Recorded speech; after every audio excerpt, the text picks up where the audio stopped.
சிலர் சந்தோஷப்படுத்துறதுக்காக வந்து பேசுவாங்க, சிலர் பேசி சங்கடப்படுத்திட்டு போயிடுவாங்க. எனக்கு இப்போ சமயத்தில் தான் குழந்தை பிறந்தது.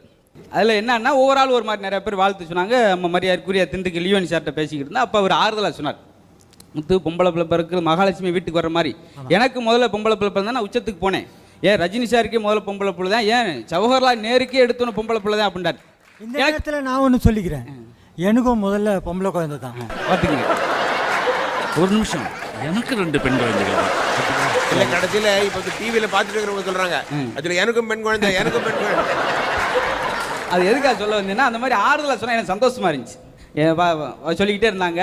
அதுக்கடுத்து எங்கள் ஊரில் ஒரு ஆள் ஃபோன் பண்ணார், முத்து பொம்பளை பிள்ளையாமில்ல, இதே மாதிரி தான் எங்கள் பெரியப்பா பொம்பளை பிள்ளை பிறந்துச்சு, பழனியில் பிச்சை எடுத்துக்கிட்டு இருக்காரு.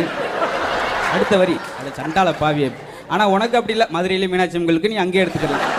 கும்பிட்டேன் தாள், ஐயா உன்னை இன்னும் காலையில் பொண்ணு இதுக்காயா பேசுன அப்படின்னு சொல்லி. இல்லை